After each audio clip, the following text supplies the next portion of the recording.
ലോകത്തെ ഏറ്റവും വെറുക്കപ്പെട്ട വ്യക്തിയും വെറുക്കപ്പെട്ട സംവിധാനവും ഏതാണ് എന്ന് ചോദിച്ചാൽ ലോകത്തിന് ഒരൊറ്റ മറുപടിയേ ഉള്ളൂ. ഈ UN അസംബ്ലി കണ്ടാൽ അതിൽ നിന്ന് കൃത്യമായി ബോധ്യപ്പെടും.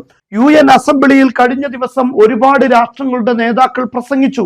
പക്ഷെ അപ്പോഴൊന്നുമില്ലാത്ത ഒരു പ്രത്യേകമായ സ്വഭാവമായിരുന്നു ഇസ്രായേൽ എന്ന് പറയുന്ന സംവിധാനത്തിന്റെ നേതാവ് പീഠത്തിലേക്ക് കയറി പ്രസംഗിക്കാൻ നിൽക്കുന്നതോടുകൂടെ ഉണ്ടായിരിക്കുന്നത്. ഈ വീഡിയോ കണ്ടാൽ നിങ്ങൾക്ക് ബോധ്യപ്പെടും.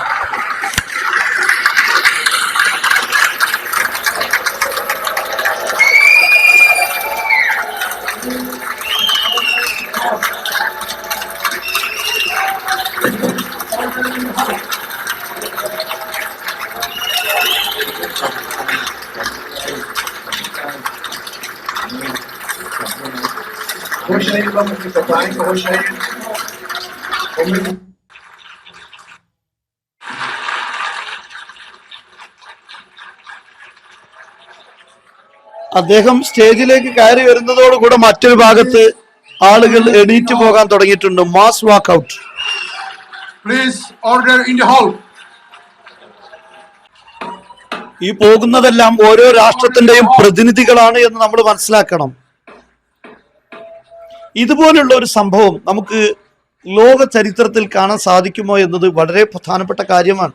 ഇങ്ങനെയുള്ള ഒരു വ്യക്തി അല്ലെങ്കിൽ ഇങ്ങനെയുള്ള ഒരു രാഷ്ട്രം എന്ന് ഞാൻ പറയുന്നില്ല, ഇങ്ങനെയുള്ള ഒരു സംവിധാനം ലോകത്ത് നമുക്ക് വേറെ കാണാൻ സാധിക്കുമോ? കാരണം ഇതിലൊന്നും മതങ്ങൾക്ക് പ്രസക്തിയില്ല. ഈ കൂട്ടത്തിൽ ക്രൈസ്തവരുണ്ട്, ലോകത്തുള്ള എല്ലാ മതവിശ്വാസികളും ഉണ്ട്. ഇപ്പോൾ നമുക്കറിയാം ഇസ്രായേലിന്റെ നീക്കങ്ങൾക്കെതിരെ, മാത്രമല്ല നെതന്യാഹുവിന്റെ ഇത്തരത്തിലുള്ള ക്രൂര നീക്കങ്ങൾക്കെതിരെ ജൂതന്മാരടക്കം ശക്തമായി പ്രതിഷേധിച്ചുകൊണ്ടിരിക്കുകയാണ്. ലോകത്തെ ഒരു മതത്തിന്റെയോ രാഷ്ട്രത്തിന്റെയോ പിന്തുണ ഇല്ല എന്നാണ് ഇതിൽ നിന്ന് നമുക്ക് മനസ്സിലാക്കാൻ സാധിക്കുന്നത്. മാത്രമല്ല എന്താണ് ഇതിന്റെ കാരണം എന്നുകൂടെ നമ്മൾ മനസ്സിലാക്കണമല്ലോ. ഈ ലോകത്ത് മനുഷ്യരെ കൊന്നതിന്റെ പേരിൽ, കുട്ടികളെ കൊന്നതിന്റെ പേരിൽ, സ്ത്രീകളെ കൊന്നതിന്റെ പേരിൽ ഒരു വ്യക്തി ഇത്രയും ലോക സമൂഹം ഉറ്റുനോക്കുന്ന ഒരു കേന്ദ്രത്തിൽ അപഹാസ്യനാവുക എന്നത് എത്രമാത്രം ഗുരുതരമായ കാര്യമാണ് എന്നാണ് നമ്മൾ ചിന്തിക്കേണ്ടത്. ഇത്രയൊക്കെ ലോകത്ത് വലിയ പ്രതിഷേധങ്ങൾ ഉണ്ടായിട്ടും അനക്കമില്ലാതെ കണ്ടാമൃഗത്തിന്റെ തൊലിയുമായി മുന്നോട്ട് പോകുന്ന ഈ സംവിധാനത്തിന്റെ നേതൃത്വമാണ് ലോകത്തിന് യഥാർത്ഥത്തിൽ, അല്ലെങ്കിൽ മനുഷ്യ ലോകത്തിന് ലജ്ജയായി മാറിക്കൊണ്ടിരിക്കുന്നത്.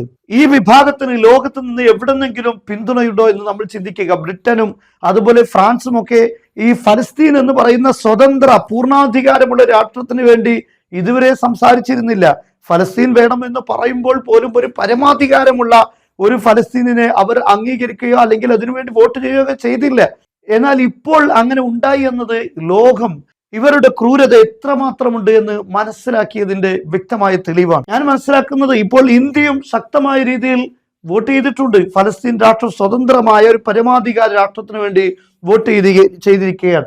എന്നാൽ ഇതിനെ എതിർക്കുന്ന ആളുകൾ, ഞാൻ മനസ്സിലാക്കുന്ന നമ്മുടെ കേരളത്തിലെ മറുനാടൻ മലയാളി, ഇങ്ങനെയുള്ള ഏതാനും ചില ഓൺലൈൻ ചാനലുകളിലുള്ള വ്യക്തികൾ മാത്രമായി പരിമിതപ്പെടുമെന്നാണ് എനിക്ക് തോന്നുന്നത്. അതല്ലാതെ ലോകത്ത് വലിയ പിന്തുണയൊന്നും ഈ ഇസ്രായേലിനോ അല്ലെങ്കിൽ നെതന്യാഹുവിനോ അല്ലെങ്കിൽ ഇത്തരത്തിലുള്ള സംവിധാനങ്ങൾക്കോ ഇല്ല എന്ന കാര്യം ഇപ്പോൾ വ്യക്തമായിരിക്കുകയാണ്.